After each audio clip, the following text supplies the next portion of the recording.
La posición horizontal mejor para mí. Vale. Venga, empiezo, ¿vale?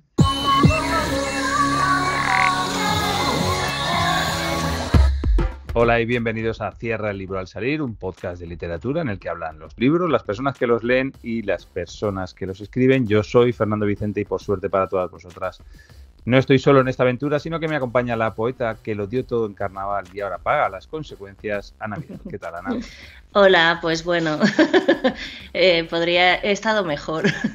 En otras ocasiones has estado mejor, ¿verdad? He estado mejor, sí, estoy un poco malo y con fiebre y eso, pero mira, es la primera vez que hago el podcast enferma, creo.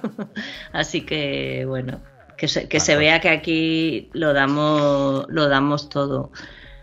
Vamos a intentar entonces no tenerte mucho tiempo fuera de la cama, de las mantitas, del té con miel y bueno, lo que tomes, ¿no? Y los medicamentos y dormir, sobre todo es importantísimo dormir.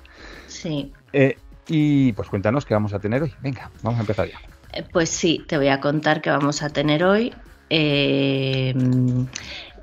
Vamos a hablar de qué leen los hombres y qué leen las mujeres. Que hay un test hecho y vamos a saber qué lee cada sexo. Uh-huh. Vamos a comentar el libro Y eso fue lo que pasó de Natalia Ginzburg y vamos a intentar no llorar en el intento. El libro de reclamación, le hemos hecho un libro de reclamaciones a Ricardo Ramos con su libro Máscara. Y tenemos una carta de amor de Marta Canino. Tenemos, ya sabéis, ya saben los televidentes que nos pueden enviar sus cartas de amor mejor manuscritas, pero si no puede ser, pues nos las podéis mandar por mail. Y tenemos una de Marta Canino hoy, la reseña borgiana 21 citas express de Miracamp. Y en el oído por ahí, pues voy a contar cositas del carnaval. Pues me parece fenomenal. Y si te parece, lo que vamos a hacer es empezar directamente con el tema, la desnoticia, que en realidad no es una desnoticia, es un comentario, sí. Quizá. Te pongo en antecedentes. Ponme. Venga, sabes que hay una plataforma de lectura, bueno, plataforma, página web, no sé exactamente lo que es, ¿vale? Que se llama Goodreads o Goodreads. Sí. Que, en el que la gente dice lo que está leyendo, hace comentarios, pone, ¿cómo se dice? Una valoración del libro, etcétera, etcétera, ¿no?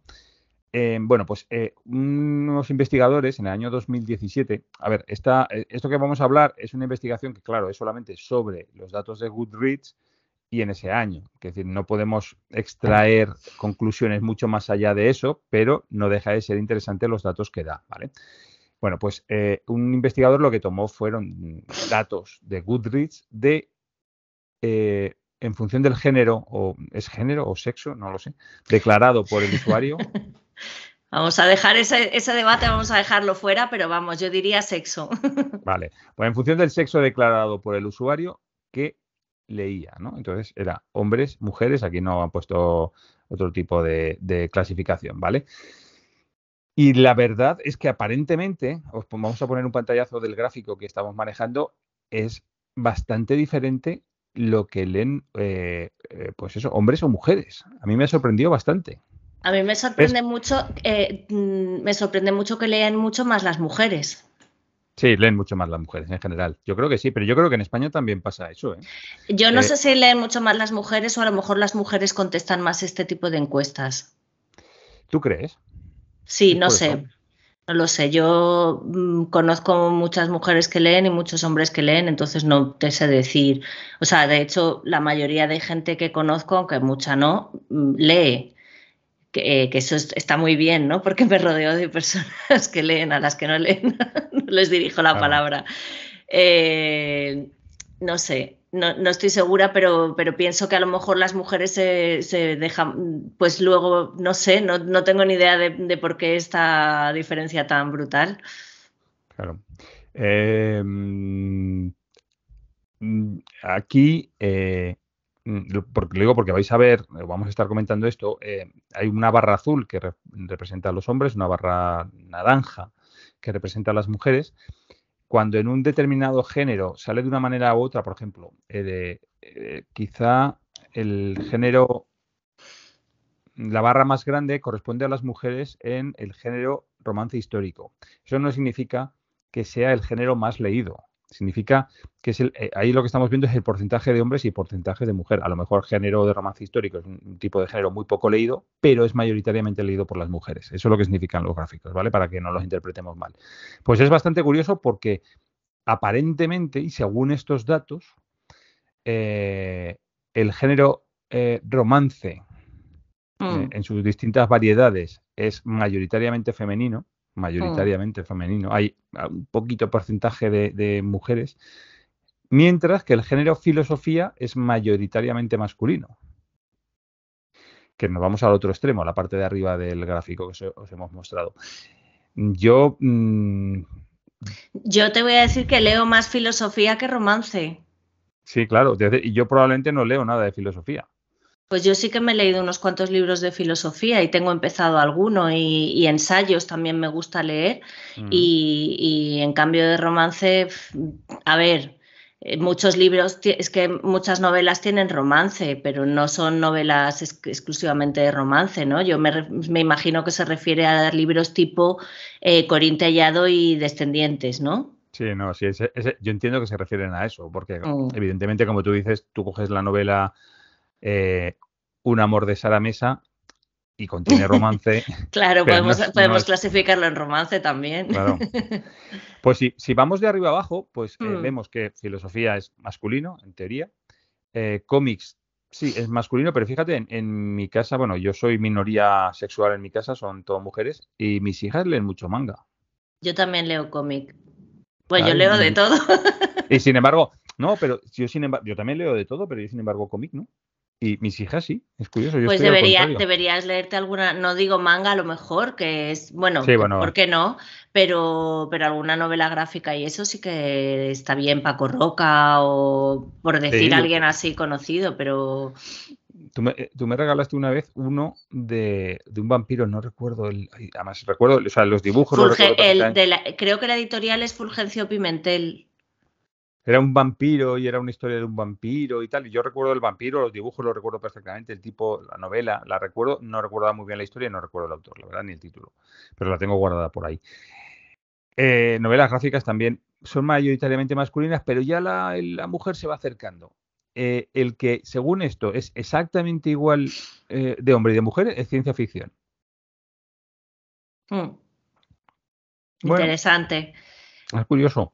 Mira, antes he dicho que los hombres leían, que las mujeres leían más y a lo mejor es la interpretación del gráfico que le ha hecho mal. Simplemente los hombres leen mucho más filosofía, política y novelas. Es que también, y novela gráfica y cómic, y de lo otro leen más las mujeres, pero no tiene que ver con la cantidad. No tiene que ver con la cantidad. Pero no obstante, yo creo que en España concretamente, parece ser que sí que leen bastante más las mujeres que los hombres. Y de hecho, gran parte, a ver, es que lo que voy a decir va a sonar mal, pero no me malinterpretéis. Gran parte del boom de autoras que ha habido es precisamente porque las mujeres leen más que los hombres.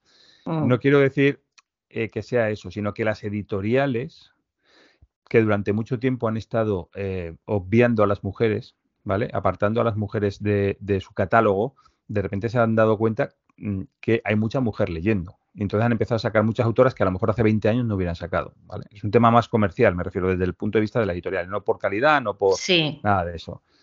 Vale, lo que pasa es que estas cosas hay que matizarlas. Me ha chocado mucho una cosa, fíjate, leer ciencia o religión es mayoritariamente femenino. Pues y casi en el mismo porcentaje, ¿eh? Casi es curioso. A mí me ha resultado muy, muy curioso eso. Sí, la verdad. ¿Sabes? Y de ahí para abajo, es decir, todo el resto de géneros son mayoritariamente femeninos. O sea, las mujeres leen más novelas de horror, más novelas clásicas. Yo conozco a una chica que, igual que yo leo todos los años la Odisea, ella lee... Cumbres borrascosas, no, una novela de estas. Sí, Jane Eyre, eso, Jane Eyre. Lee todos los años Jane Eyre, que yo no lo he leído. Las mujeres leen más ficción erótica. ¿Dónde está? ¿Por abajo? Está por abajo, casi abajo, como el quinto o sexto puesto por abajo. Ah, sí, es Por verdad. sí, por encima del Pero, romance y paranormal. Romance paranormal, ¿qué género es ese? O sea, yo quiero, Fernando, por favor, quiero que me encuentres un libro de romance paranormal y lo leamos.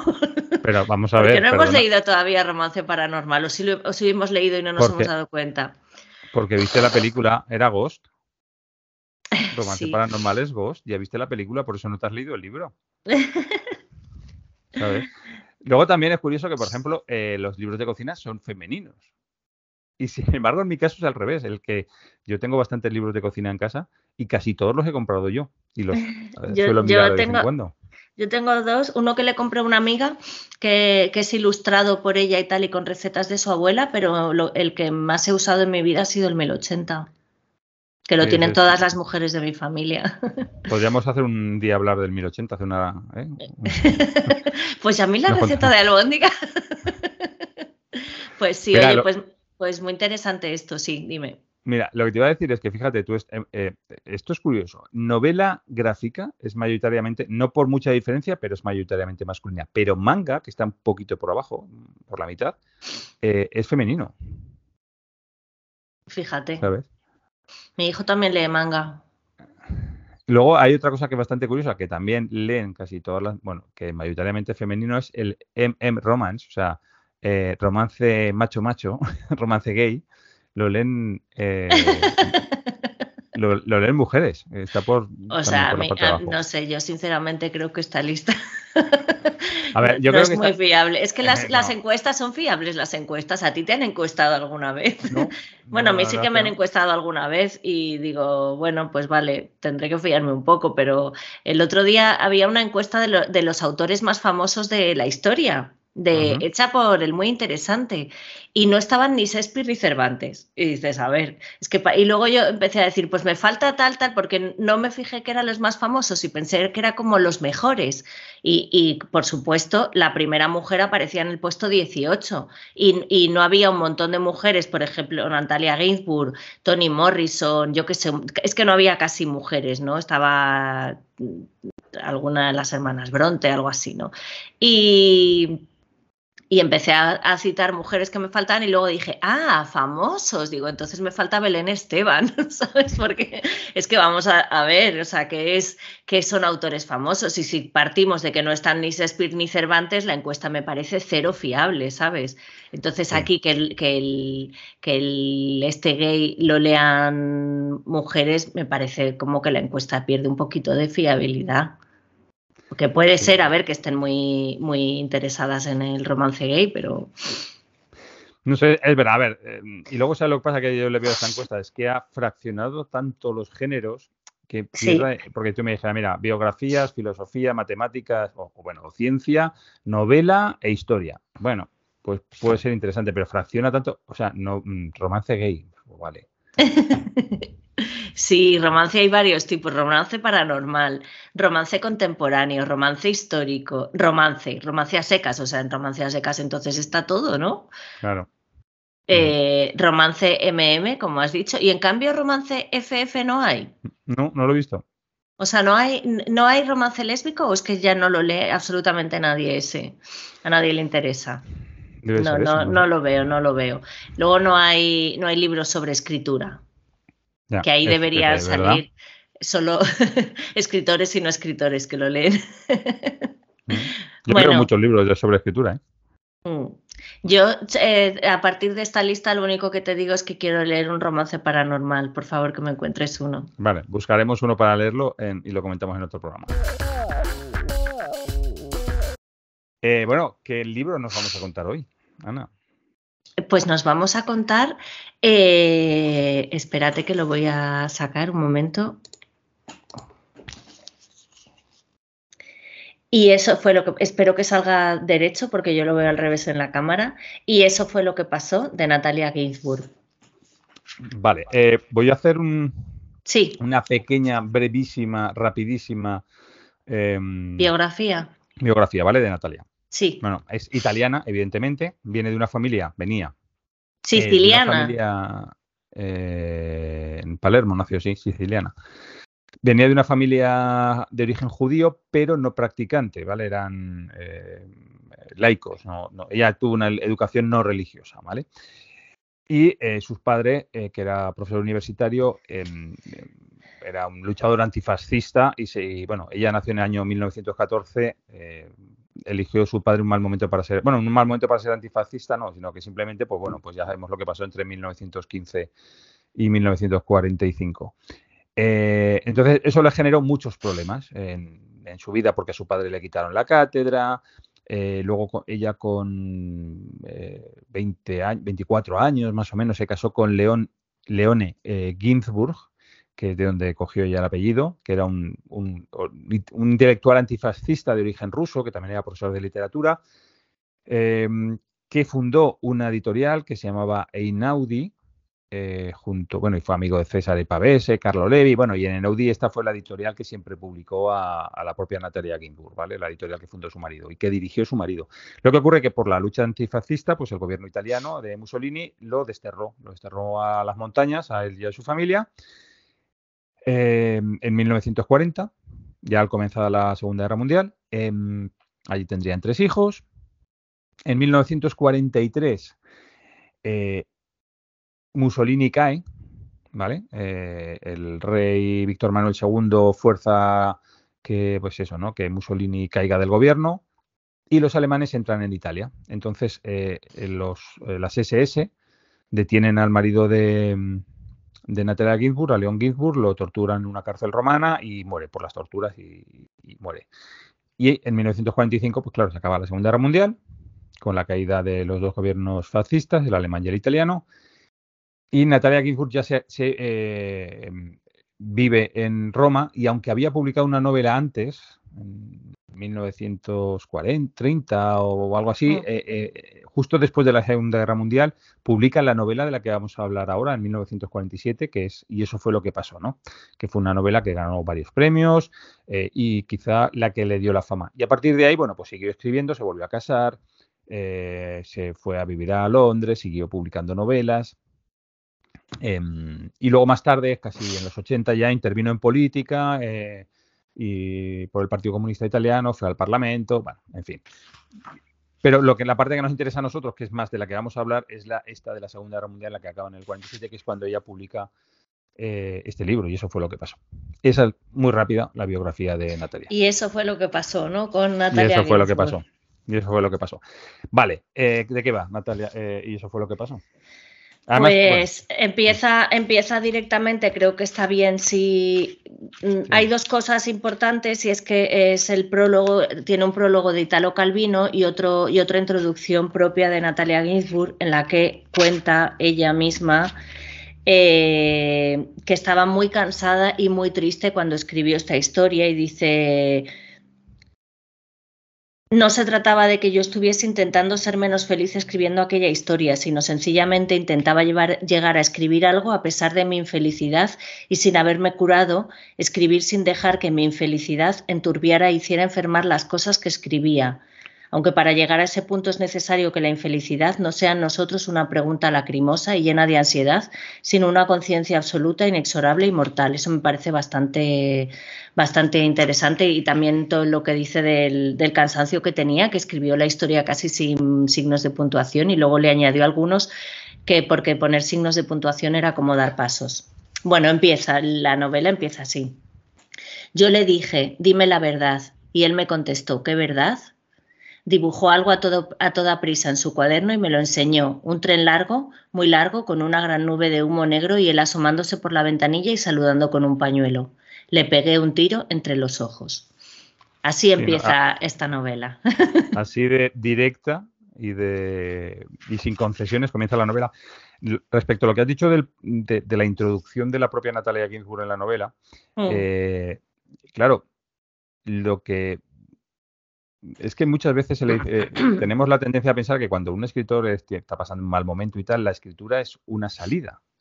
Y ella lo que nos está diciendo es justo lo contrario, o sea, que pudo escribir a pesar de que no tenía ninguna capacidad para escribir, o sea, que precisamente lo que estaba intentando es escribir a pesar de y no gracias a. que es lo que se suele pensar. Esta novela la escribió en 1947 y su marido fue, o sea, en algún sitio he leído que puede ser que esa tristeza viniera de la muerte de su marido, aunque fue 3 años antes, pues todavía... Bueno, no la escribió en el 47, la publicó en el 47. Ah, vale, pues a lo mejor la escribió justo después, porque luego marido... la corrigió y le añadió las comas, o sea que...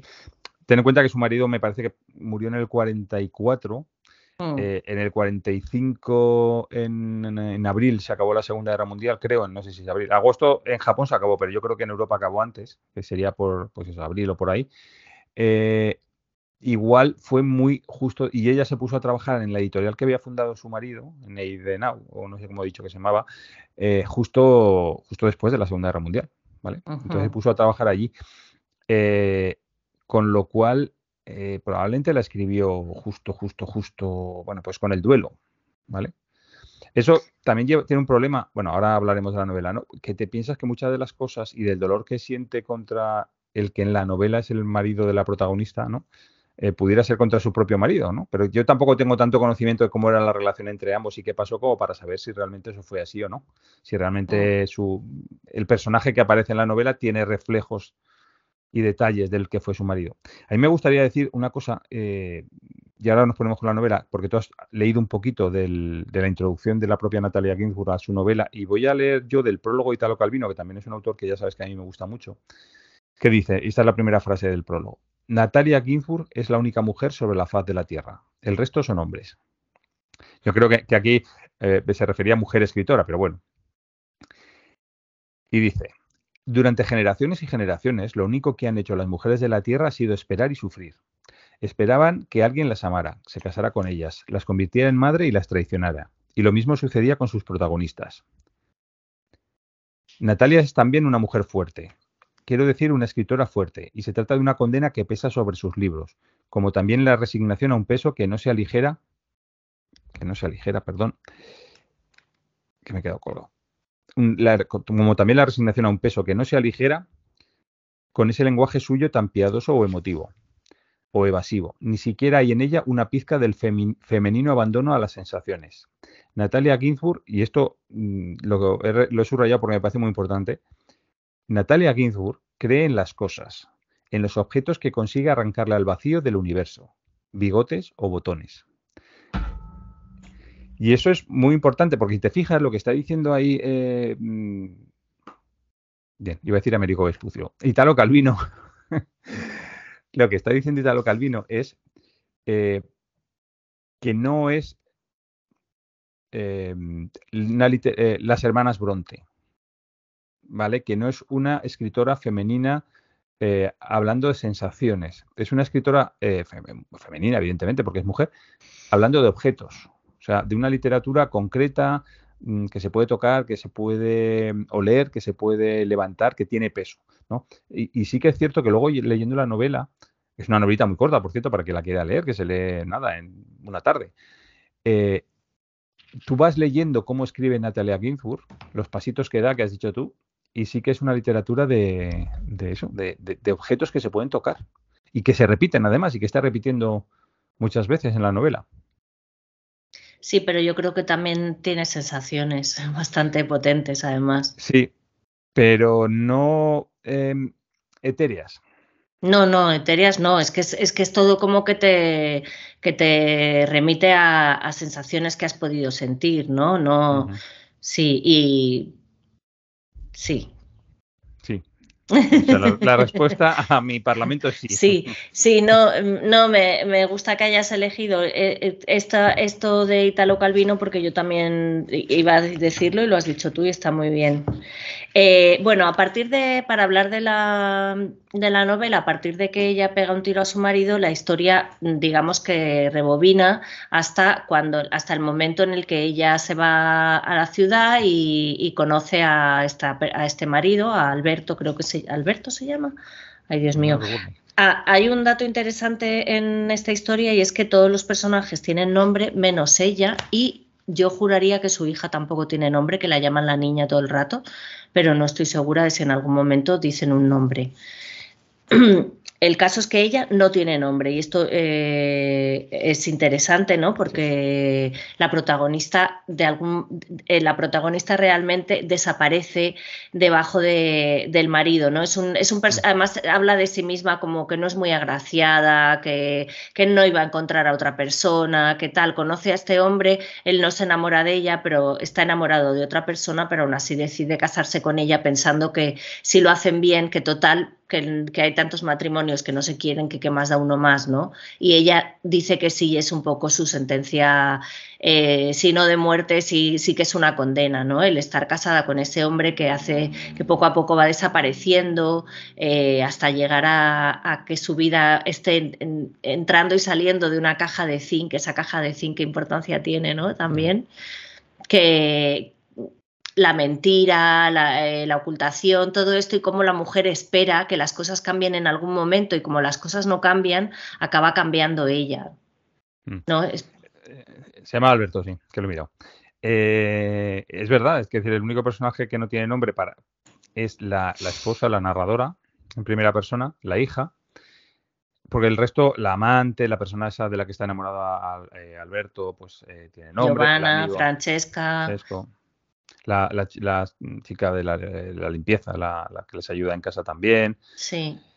Todo el mundo tiene nombre menos ella. Y es como dices tú, ella va al matrimonio con la ilusión del matrimonio y él va, pues bueno, a ver qué pasa, simplemente, como una esperanza de quizá poder olvidarse de la otra persona de la que está enamorado. ¿Qué ocurre? Que no se puede olvidar. Que no se puede olvidar y bueno, tiene, no sé, es un libro, una novela que no puedes soltar prácticamente, aparte, como has dicho antes, no te da tiempo a soltarla porque se lee muy rápido, es muy cortita, tiene 108 páginas contando con las dos introducciones, que tampoco son muy largas. Y a mí me gusta mucho al principio la evolución del enamoramiento, de cómo se enamora del hombre. En realidad ella no se enamora tampoco, lo que pasa, y se enamora porque él desaparece, y eso es una forma de enamorarse un poco de mentira, ¿no? Al principio a ella tampoco le gusta, su amiga le dice que es un viejo y ella dice, me imagino si me dijera que nos vamos a casar, que le diría que no y me acabaría siendo su amiga, acompañándole a las fiestas y conociendo a un amigo suyo más joven y rico con el que me casaría y él sería nuestro amigo siempre. Pero luego él pasa de ella y entonces ella dice, imagino que viene y me dice que me casaría con él y yo le diría que sí y me casaría con él para saber dónde está siempre. Y luego otra vez vuelve a avanzar en eso y dice, imagino que me diría que me casaría con él, le diría que sí para saber dónde está en cada minuto y en cada segundo. Ya se nota esa ansiedad de la persona que en el fondo no es la persona que amas, es la persona que tú crees que está ahí, pero en realidad no está, y te crea esa inseguridad que al final se convierte en algo tóxico. Esta pareja es completamente tóxica, o sea, esto es como sí. una relación muy tóxica y bueno. Y luego, bueno, hay una frase que dice, bueno, evidentemente todo lo que se dice en el libro lo dice la protagonista. Sí. Cuando una muchacha está demasiado sola y lleva una vida demasiado monótona y agotadora, cuando se ve con poco dinero en el bolso y los guantes viejos, se le va la imaginación a diario detrás de tantas cosas que al final se encuentra indefensa frente a los errores y las trampas que le pone la fantasía. Pues como tú has dicho, pues al final es un enamoramiento de la imagen o de la fantasía o de las fantasías. O sea, más que enamorarse, ella fantasea con enamorarse. Y da los pasos en su vida con esa fantasía de enamoramiento que realmente no tiene. Y de hecho, bueno, pues luego tienen una hija, que encima es una hija que bueno, que le supone... yo es que ahora mismo no recuerdo si realmente la niña está enferma desde el principio o simplemente es muy exigente, o sea, exige mucha atención. Llora mucho, es una niña que no duerme bien, que no come, sobre todo no come bien, no come nada y que siempre hay que estar con ella porque no para de llorar y de tal. Entonces él se cansa, ¿no?, de esto y es ella la que se ocupa junto con la criada. Ujú. Y al Eso, final se va a pasar unos días fuera porque está harta de que el marido haga las maletas y se vaya cada vez que se cansa o se aburre de su vida, o cada vez que aparece la otra, se va con la niña de vacaciones y ahí la niña se enferma y ella no puede dejar de oír su llanto continuamente.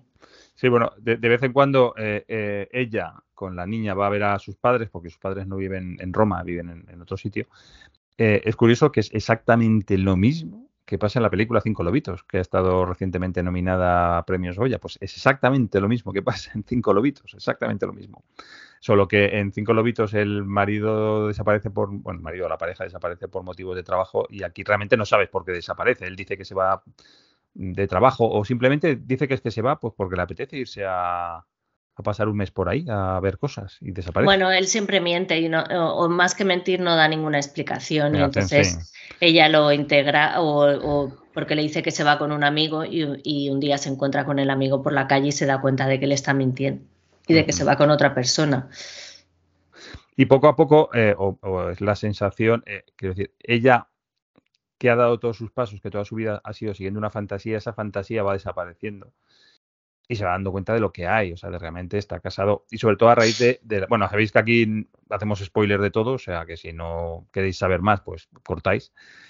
A raíz de que muere la niña, ella ya empieza a darse cuenta, pues eso, que toda su vida ha sido un intento de seguir una fantasía que no existe, que su marido va a estar siempre enamorado de la otra persona, que por más que le diga el otro que de vez en cuando que, bueno, porque el otro no la deja en realidad, o sea, no es un tema que diga estoy enamorado de otra persona y te dejo, no, si sigue con ella, si siguen viviendo juntos, no le hace mucho caso, ella intenta recuperar la intimidad, en fin, van pasando cosas que desembocan en ese final que sale al principio.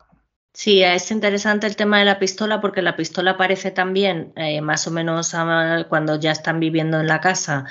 Él le cuenta que tiene bueno, ella sabe que él tiene una pistola en un cajón y el amigo le cuenta la anécdota de por qué viven con una pistola en un cajón, tanto uno como otro, ¿no? El amigo y él, y porque se enamoraron los dos de la misma mujer y tal.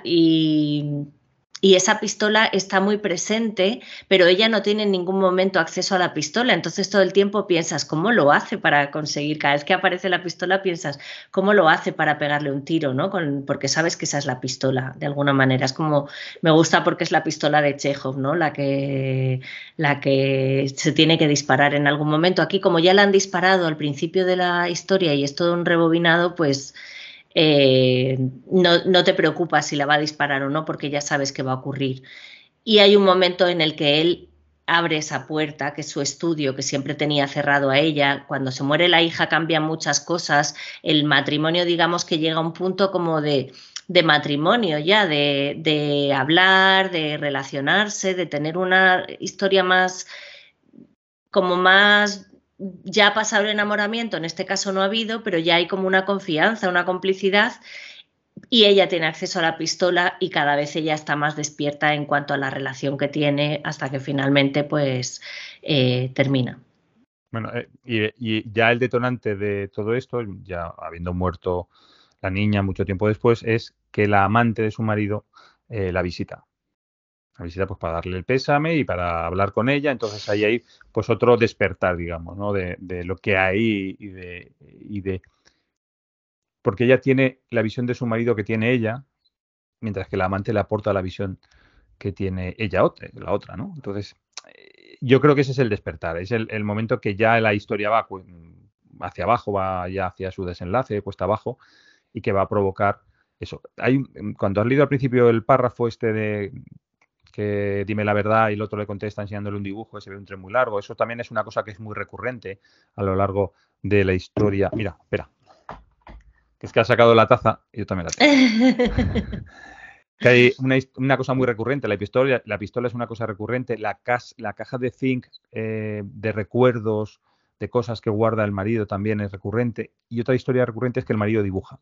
Entonces, al principio, cuando empezaban a relacionarse, a salir, etcétera, la dibujaba muchas veces a ella, ¿no? A la protagonista, y luego ya dejó de dibujarla, en cuanto se casó dejó de dibujarla, y pues se dibuja él mismo, dibuja trenes, ¿no? Creo que el tema del tren sale varias veces, y es un poco el termómetro de la relación que tienen, ¿no? El que dibuja es un poco el termómetro de en qué punto de su relación están. Eso me recuerda a un cuento de Daniel Monedero en el que el marido deja de salir en las fotos.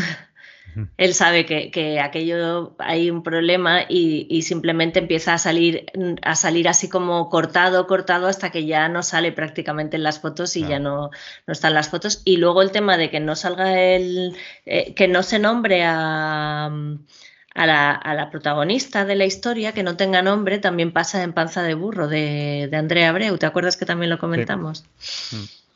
Pues quizá es lo que hace falta, ¿no? Que el protagonista nunca tenga nombre. Bueno, pues no sé si quieres contar algo más. Es que es una novela cortita, hemos destripado muchísimas cosas. Sí, hemos destripado mucho, no sé, yo creo Quizá... que a pesar de que la hemos destripado, merece muchísimo la pena leer a Natalia Ginzburg en esto.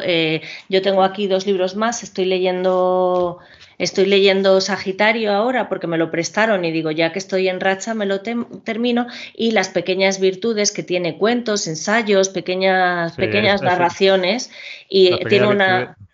No, perdona, acaba. Tiene una narración sobre la escritura precisamente, y el otro día lo rescaté así un poco para ver si había algo cercano a 1900, a la fecha de publicación de para saber si entendía de dónde venía su tristeza. Al final, leyendo la biografía y leyendo varias reseñas y eso fue lo que pasó, lo he sabido, pero... Las pequeñas virtudes sí es un libro de artículos que publicó en distintos momentos de su vida, en distintas revistas, en distintos periódicos. Lo que no hemos comentado casi nada, bueno, nada, o muy poquito, es del lenguaje que utiliza, de la forma de escribir. Natalia Ginzburg, igual que la última premio Nobel de Literatura francesa, Arner, ¿no? Arner, no. Utilizan ambas un lenguaje... es que la palabra no es seco, es exacto, es o sea, no hay preciso, no hay flores, no hay florituras, no hay digresiones, no hay nada. Por eso he dicho que es una escritura de objetos, o sea, estás viendo la pistola, la caja de zinc, el sonajero. Yo diría que es una escritura eficaz. Sí, una lectura, pero que, por ejemplo, a Ernaux se le ha criticado mucho por utilizar ese tipo de escritura, ¿no? Por no irse por los adornos, por la... Es curioso que, bueno, no sé si a las mujeres, pero si utilizan muchas florituras es que son muy romanticonas, y es que las mujeres, no hay que leer a las mujeres porque qué coñazo, ¿no? Que siempre están así romantiqueando. Y luego si son muy escuetas es que no dice nada, es que está afuera, no expresa sus emociones, o sea, pero ¿qué quieres? Es que tiene alguien que escribir como tú quieres. Claro. Pues eso era lo que teníamos que contar bueno, no sé si lo has dicho, lo de las comas y lo de los puntos y comas y tal, pero no sé si lo has llegado a explicar del todo. No lo has explicado del todo. Sí, bueno, espérate que lo puedo leer porque lo tengo también subrayado, este tema de las comas. Sí, que para ella las comas eran como pasos.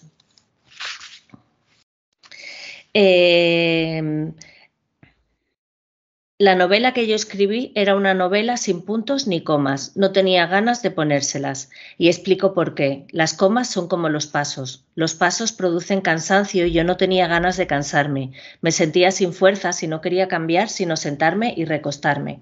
Por eso escribí y eso fue lo que pasó. Una novela casi sin comas, aunque luego acabé poniéndole algunas y cansándome también un poco, con el cansancio que lleva a componer la arquitectura de una historia, aunque sea leve, porque mientras escribía también pensé que no se puede hacer nada en la vida sin algo de cansancio. Esto también me gusta. No lo dice. En algún momento dice, bueno, que no tiene nada, esto es lo de las comas, en algún momento dice que podía haber pensado simplemente en el disparo y no haberle disparado, ¿no? Pero pues que así fue como salió y eso fue lo que pasó.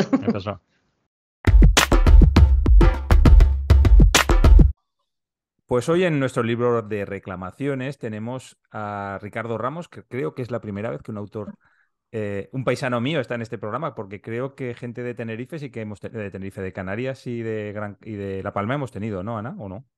Sí, hemos tenido. Bueno, pues es la primera vez que un paisano mío está en Aquí en este libro Reclamaciones, él es Ricardo Ramos, como he dicho, que nació en Calatayud, evidentemente, en el año 92, es ingeniero industrial, pero en la parte que nos interesa a nosotros, que es la de escritor, es autor de dos novelas históricas, Las sombras del imperio y El eco entre la bruma, de una colección de relatos sobre bilbilitanos. Y durante la pandemia, al comienzo de la pandemia, él escribió una carta al suplemento El Semanal, una carta que se llamaba Abrázame, que nunca se sabe, que tuvo bastante repercusión, se hizo bastante viral en muchas páginas, bueno, en Facebook, en redes sociales, y como él mismo dice, el éxito de esa carta es la que le dio el empujón para acabar, no sé si para acabar o para empezar a escribir Máscara, que es su última novela y de la cual, la novela que le va a hacer estas preguntas a Ricardo. ¿Estás preparado para que te pregunte tu novela? Totalmente preparado, Bueno, aunque la verdad es que me resulta bastante original. Nunca había hecho una entrevista así. pues vamos allá, empiezo yo. ¿Qué te gusta hacer y a qué te dedicas? Bueno, pues empezando por el final, me dedico a trabajar como ingeniero industrial en una consultora tecnológica, pero lo que realmente diría que me gusta hacer es leer y escribir, ver y hacer teatro, cine, música, bastante culturales son mis principales aficiones. ¿Y tú qué estás buscando por aquí? Bueno, pues cuando recibí el mail de Fernando proponiéndome esta experiencia, la verdad que me pareció una forma muy original de enfrentarme en una entrevista y quería descubrir pues la perspectiva de que fuese algo que yo he escrito lo que acabase sorprendiéndome a mí con preguntas. ¿No eras acaso un personaje? ¿No eran historias de ficción? Bueno, yo creo que todos tenemos una diferencia entre lo que mostramos en público y lo que somos realmente en nuestro interior. Incluso es diferente lo que mostramos con alguien muy cercano, con el que tenemos mucha confianza, que lo que podemos decir a lo mejor pues, en un foro público con gente que nos es más lejana. Yo creo que mientras sea saludable esa diferencia y no se utilice para la manipulación o para vender algo que no es cierto, es normal que haya distintos niveles de transparencia según con quién estés hablando. Y ahora, Dímelo a eres mí. un personaje. Ahora eres un personaje. Bueno, hasta cierto punto yo creo que en una entrevista un poquito personaje siempre se es. Incluso las personas entrevistadoras son Sí, personajes. tú vas de personaje hoy, Ana. No, no Yo súpelo, sí. ¿eh? No sabemos qué personaje soy. Yo no, ni lo sé yo. ¿Era una coincidencia, una premonición o una broma macabra?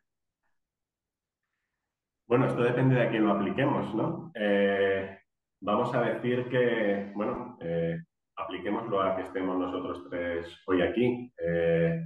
Yo hace unos años vivía en Sevilla, allí no conocía a mucha gente, con lo cual para un poco socializar decidí apuntarme a clases de teatro. Hacer teatro me fascinó, me encantó, así que cuando volví a Zaragoza hace unos años decidí seguir haciéndolo. Estoy en un grupo en el Teatro de la Estación. Mi madre venía siempre a verme, poco a poco pues le fue gustando, se fue enganchando al mundillo del teatro. Decidió apuntarse también un año a teatro en Zaragoza, en el Teatro de las Esquinas. Luego también en Calatayud, a raíz de este mundillo teatral, conoció a Fernando y a través de esta coincidencia, pues Fernando ha llegado a mí y estamos hoy aquí haciendo esta entrevista. Así que digamos que ha sido una coincidencia o una broma del destino, pues eso, desde Sevilla hasta Zaragoza y Calatayud y a través del teatro hacer literatura, pues estemos hoy aquí juntos los tres. O una premonición, porque yo también yo hacía teatro de improvisación. A lo mejor hacemos teatro, los tres hemos hecho teatro solo para esta entrevista. Divertido. ¿Por qué una mujer? ¿Por qué una mujer? Yo creo que como escritor siempre es más difícil escribir cuanto más lejano es aquello sobre lo que estás escribiendo. Entonces, bueno, a mí pues a lo mejor me resulta más fácil escribir sobre personajes jóvenes, quiero pensar que todavía soy joven, aunque he cumplido ya los 30 recientemente, que a lo mejor sobre personajes más mayores, o me puede resultar más sencillo escribir sobre personajes pues, occidentales que sobre otras culturas. Y como soy hombre, pues me resulta más fácil escribir sobre todo en primera persona personajes masculinos que femeninos. De hecho, en mis dos primeras novelas, tanto Las sombras del imperio, sobre todo, como El contra la bruma, la mayoría son personajes masculinos. Pero en este caso de Máscara, yo creo que es el primero en el que está un poco más repartido, ¿no? Son 4 narradores, 2 hombres y 2 mujeres, además una muy jovencita y otra más mayor de ámbitos distintos. Entonces, bueno, fue un reto narrativo ser capaz de ponerse en primera persona en la voz de 2 mujeres. Bueno, pues espero que las lectoras, sobre todo, pues puedan llegar a sentirse algo identificadas y haber conseguido transmitir bien esa perspectiva. ¿Qué pone en la taza de desayuno esa tan chula que te regalaron? Pues en una boda que fui hace año y medio aproximadamente de uno de mis primos, el regalo que hacían era efectivamente una taza de desayuno con una frase personalizada para cada invitado. Y en la mía, a lo mejor no la digo con precisión absoluta, pero ponía algo similar a escribir es la forma más sincera de enfrentarse a la vida. Algo similar. ¿Y quién se atreve a decir eso hoy en día? Que escribir es la forma más sincera de enfrentarse a la vida, pues con la cantidad de fake news, de noticias no del todo veraces en medios, con cada vez ser más difícil trazar las fuentes de quién escribe qué y dónde, pues yo creo que bueno, alguien con mucha fe en la humanidad podría decir eso. ¿Cuál era el oscuro secreto que aquel gris erudito guardaba en el armario? El oscuro secreto que aquel gris erudito guardaba en el armario. Uf, esta es difícil. Secretos, bueno, no sé. Sí, no sé si yo soy el gris erudito al que se refiere esta pregunta, pero eh, espero que no. Pero bueno, si lo fuera, no sé. Yo soy muy aficionado al fútbol y podría decir que soy del Real Zaragoza, es casi algo para guardar en secreto, porque por los gustos que da últimamente, pero sí, esa podría ser una respuesta. ¿De dónde viene ese olor tan extraño? ¿De dónde viene ese olor tan extraño? Bueno, pues yo no es que sea un gran cocinero, pero algo aficionado sí soy. De vez en cuando me gusta experimentar y además como teletrabajo en el despacho en el que estamos haciendo la entrevista a 2 metros literales de la cocina, pues podría venir de ahí, de mi creación del domingo. No nos invites a comer, por si acaso. ¿Cómo podía estar tan seguro de que no le descubrirían? Bueno, yo creo que nadie puede estar seguro del todo de que no le van a descubrir. Y hay frases de mi madre que me gustan mucho. Una es, con la verdad se va a todas partes, ¿no? Yo creo que hay otro refrán más clásico que dice antes se cojo un mundo, se cojo un cojo, ¿no? Yo creo que todo el mundo puede aparentar durante un tiempo, pero creo que si realmente llegas a convivir durante mucho tiempo con una persona de cerca, es muy difícil, volviendo a lo que decíamos al principio, mantener un personaje eternamente. Yo creo que al final acaba trasluciendo y nadie al menos debería tener la seguridad de que aquello que cree que nadie va a descubrir vaya a permanecer oculto para siempre. Que también es Igual, un poco la conclusión de la novela, ¿no? Al final, claro, igual aquí también te acaba, estamos descubriendo a ti un poquito con estas preguntas. podría A ser, mí me podría está ser. dando ganas de quitarme la peluca, ¿eh? ¿Por qué lloraba así sobre su esquela? ¿Por qué lloraba así sobre su esquela? Eh, bueno, al final creo que es Stephen King el que decía que en toda novela que se precie la muerte debe ser protagonista, ¿no? Yo creo que al final es una de las cosas más trascendentes que a todos nos puede pasar. Primero en nuestro entorno, ¿no? Perder un ser querido. ¿No? Y al final, pues todos nosotros mismos es el destino al que nos vamos a enfrentar.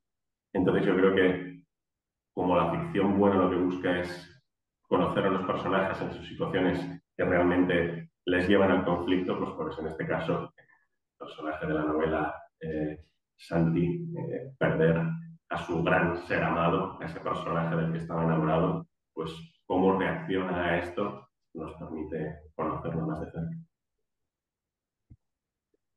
¿Cómo demonios conseguía yo una corbata? Pues en mi primera entrevista de trabajo, fíjate, hace ya como 5 o 6 años, estaba yo viendo que la cosa iba más o menos bien y de repente me pregunta el entrevistador, ¿cuántas corbatas se venden al año en Estados Unidos? ostras. Entonces, bueno, me quedé así un poco parado y dije, bueno, 300 millones de habitantes, la mitad hombres, quitemos los niños, y si la gente se pone una corbata al año, 100 millones. Me dijeron, pues no tenemos ni idea, pero la cosa es que intentar razonar un poco. Pues eso es lo que se me ha ocurrido. O sea que te voy a ir a Estados Unidos a conseguir una corbata, ¿no? Parece que sí.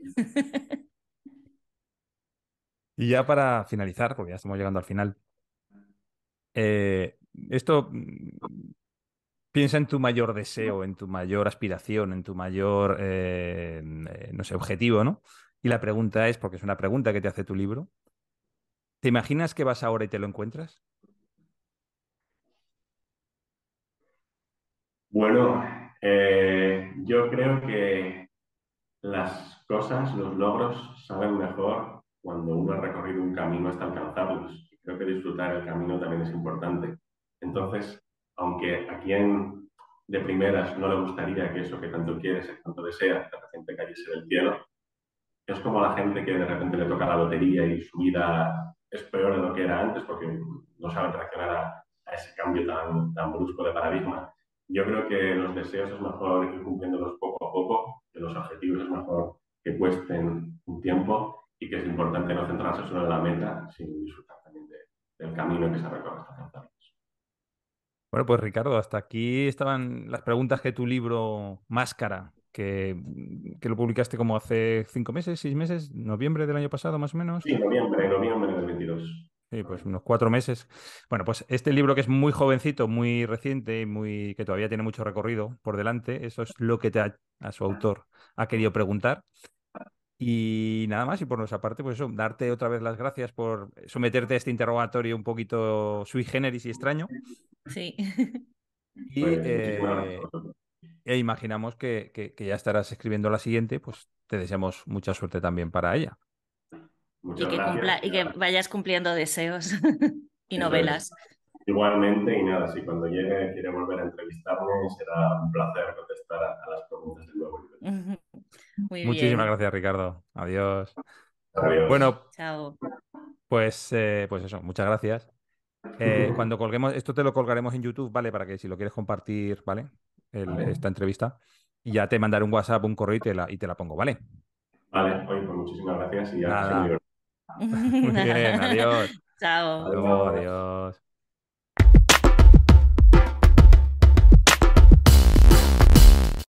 Bueno, pues vamos a leer una carta de amor a la literatura de Marta Canino Bayrein, no sé cómo se pronuncia, creo que es alemán el apellido. Bueno, es una escritora palmera, médico, y también tiene un podcast que se llama Vademecum Literario.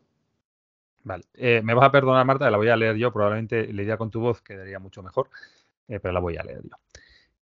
Carta de amor a la literatura. Recuerdo que te conocí de la mano de mi madre. Hace muchos años de eso. Era una niña muy pequeña, apenas 8 o 9 años. Recuerdo perfectamente la frase de la mujer de la librería cuando mi madre cogió aquel libro de Enid Blyton para mí, El Club de los 5. Ese libro no es para ella, es demasiado pequeña. ¿Qué tal si...? Pero mi madre la cortó. Dijo que yo lo sabría leer y valorar, que era lista. Eso lo plantó en mi mente como un reto.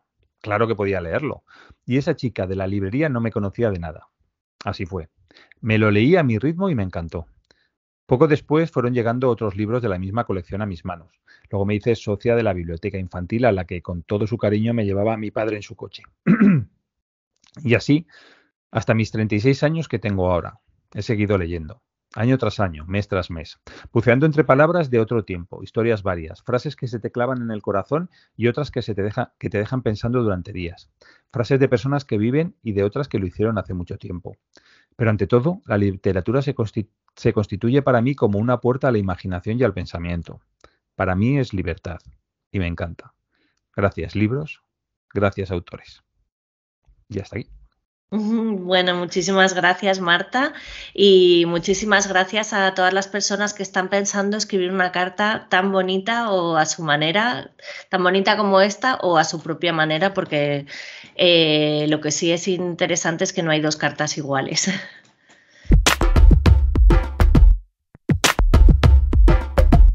Bueno, Fernando, ¿y qué tenemos hoy de reseña borgiana?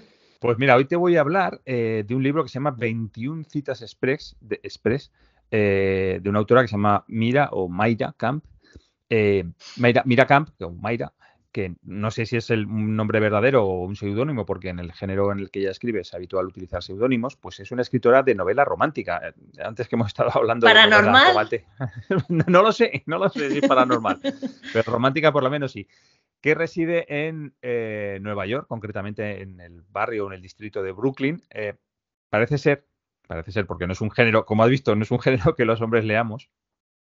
Parece ser que tiene un moderado éxito dentro de este mundo de la novela romántica.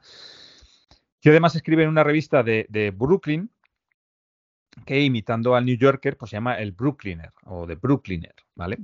Digamos que es la revista pues de ese distrito, de ese barrio, no sé si es un barrio, un distrito de Brooklyn, bueno, pues de ese distrito. La traigo aquí porque yo hace tiempo estuve, ¿te acuerdas que antes, sobre todo en el siglo XIX, era muy habitual publicar novelas por entregas en los periódicos? Sí, en los periódicos, ¿no? Se publicaba la novela a trozos, ¿no? Por entregas. Y luego se publicaba completa. Y estuve Fahrenheit pensando... 451 se publicó por entregas, ¿no? Sí, no lo sé. Sí, puede ser. No, ya te digo que eso era Bueno, una no, cosa no como... lo sé, me suena, pero puede ser que no lo sé. Bueno, muchas novelas de estas de Dickens sí que se publicaron así. Y creo que algunas de Julio Verne también. Bueno, pues dije, voy a buscar cuál es la novela más reciente que se ha publicado o el libro más reciente que se ha publicado así, porque ojo, no estaba buscando un libro que fuera una recopilación de artículos como el que has nombrado tú de Natalia Ginzburg, el de Las pequeñas virtudes, o por ejemplo el libro que vino aquí, que estuvo aquí en este programa, Un celíaco en la sala, de nuestro amigo Fulgencio Susano García, que son recopilaciones de artículos o de relatos o de cuentos o de historias que se han publicado en distintos momentos en un periódico, en una revista, ¿vale? No estaba buscando eso, estaba buscando un libro que desde el inicio se planteara como ¿Como un serial? Como un serial publicado para luego publicarse como libro, ¿vale? Entonces encontré de esta autora, el 21 Citas Express, que en este caso fue publicado en 21 números sucesivos de la revista Brookliner, la que he comentado antes, como regalo a los suscriptores, que de este modo ellos accedían a este libro en exclusiva por ser suscriptores de la revista antes de que se publicara como tal, ¿no? Como novela o como libro. Bueno, pues, ¿de qué va esto? Mira, Mayra, a pesar de dedicarse a imaginar el amor de otras personas, parece ser que tenía bastante mala suerte en sus relaciones de pareja.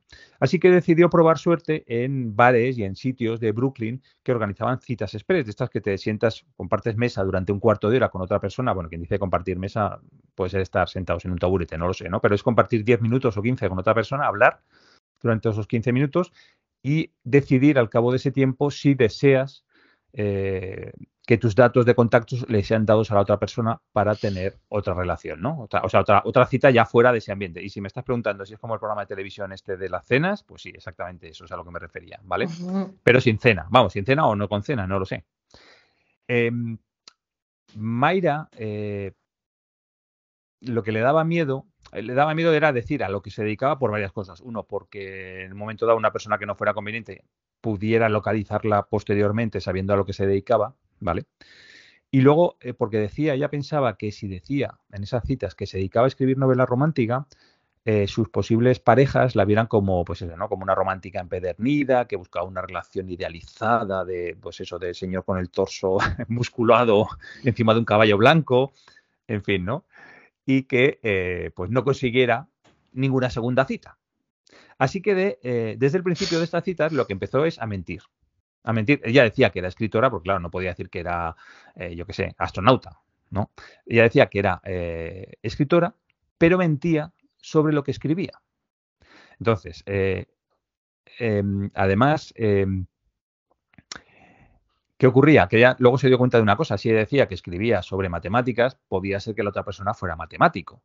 Entonces lo que hacía era no decir sobre qué escribía o a qué se dedicaba hasta que no tenía más o menos claro cuál era la profesión de la persona que tenía enfrente, no, para no meter la pata. Con lo cual iba a las citas con 2 o 3 posibles libros en la cabeza o posibles géneros en la cabeza para no meter la pata. Bueno, por ejemplo, vamos a ponerlo más claro. Si veía que enfrente tenía una persona grande de manos, o sea, una persona así como ruda, de manos grandes y peludas, ella decía que lo que escribía era libros sobre métodos para aprender a tocar el piano.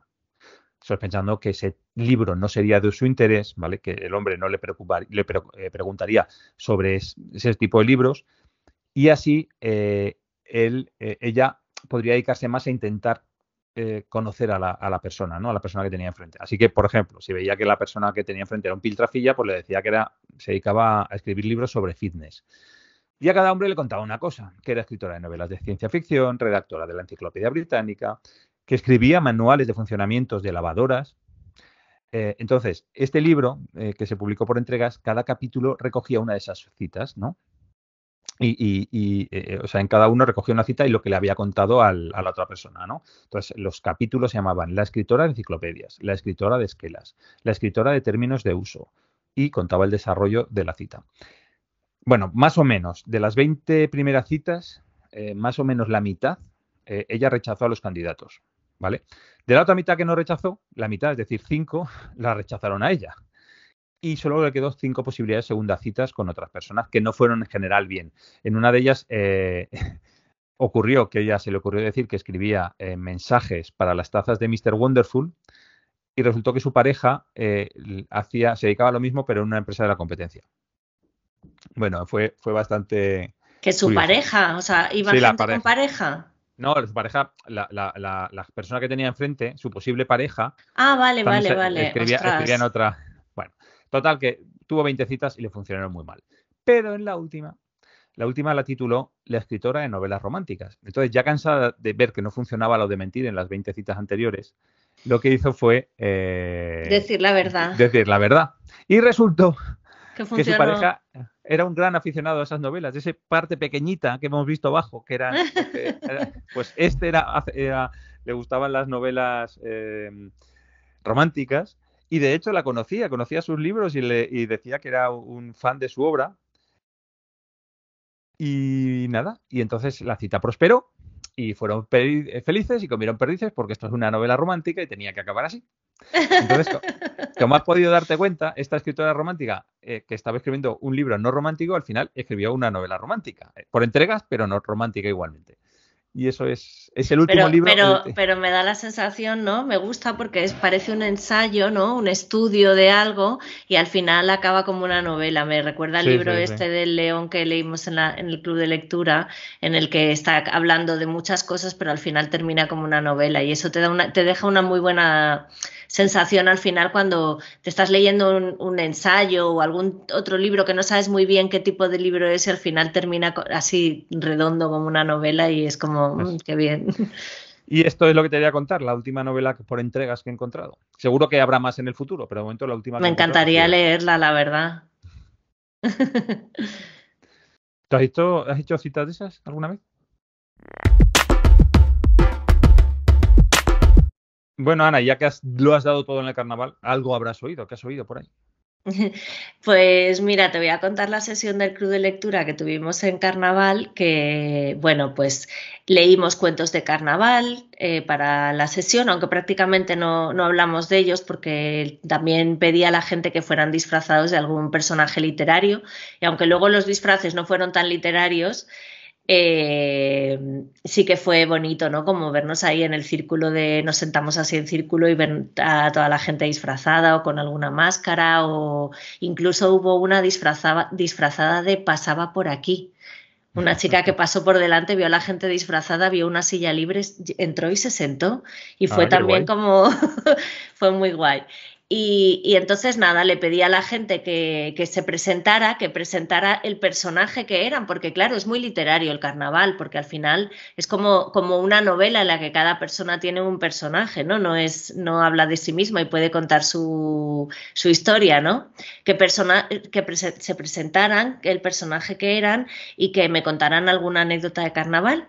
Y entonces había una mujer que llevaba una máscara y contó que la primera vez que se disfrazó iban así como de hawaianas o algo así, con unos vestidos, pero es que se disfrazó en los años 70, porque era una mujer mayor.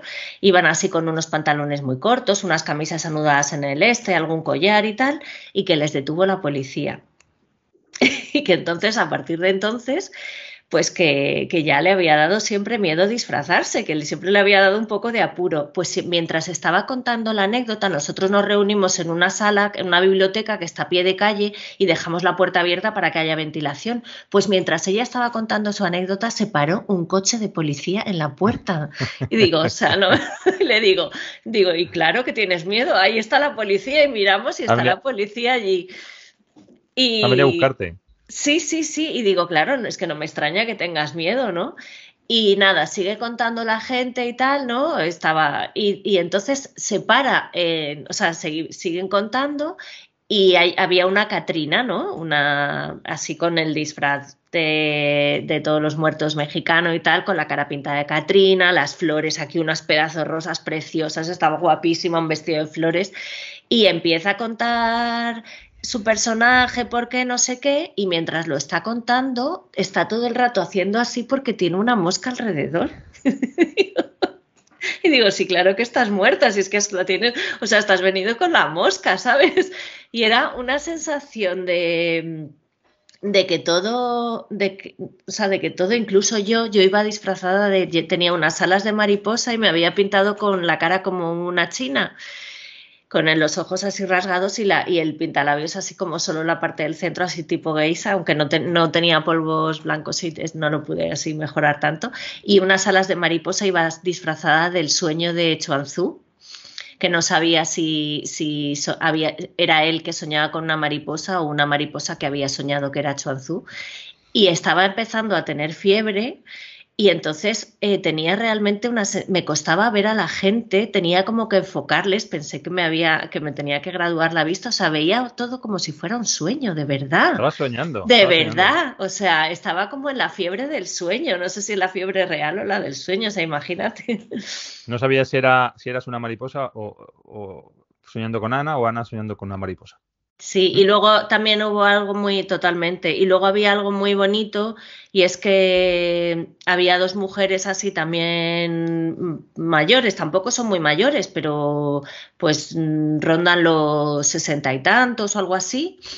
Creo que dijeron que eran del 50 y algo, y sabían un montón de anécdotas del carnaval, de dónde venían porque el carnaval de aquí de La Palma, en Santa Cruz, tiene el Día de la Peluca, tiene el Día de los Indianos, que son cosas especiales que no se hacen en otros sitios, que aunque se han exportado, no se hacen en otros sitios. Y por ejemplo, el Día de la Peluca, que es el día que abre el carnaval en Santa Cruz de La Palma, la gente va solo con una peluca, o sea, solo van vestidos, pero que no llevan un disfraz, llevan la peluca como disfraz. Y eso fue porque en un bar, que es como el bar que está ahí en el centro o tal, se le ocurrió al señor del bar comprar una partida de 500 pelucas y repartirlas por ahí. Y a partir de ahí instauró el Día de la Peluca, ¿no?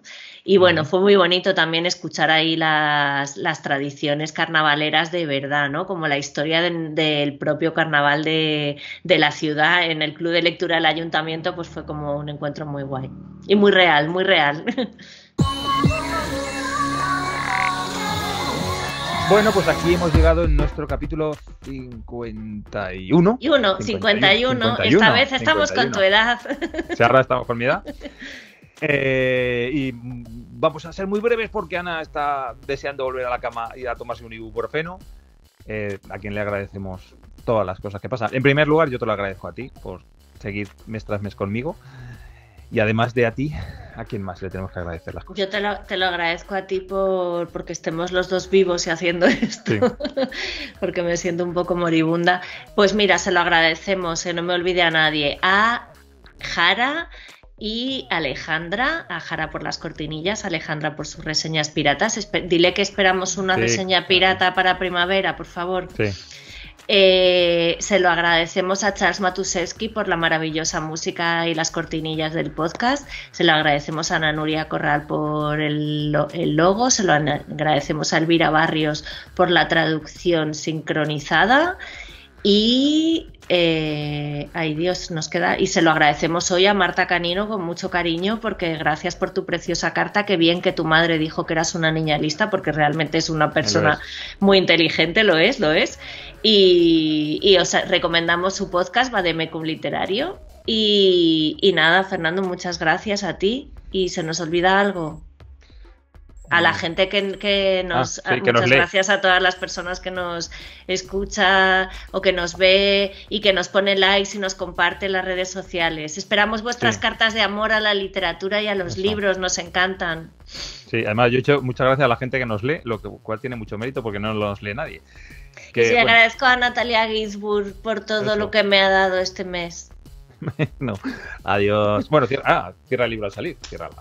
Adiós. Adiós.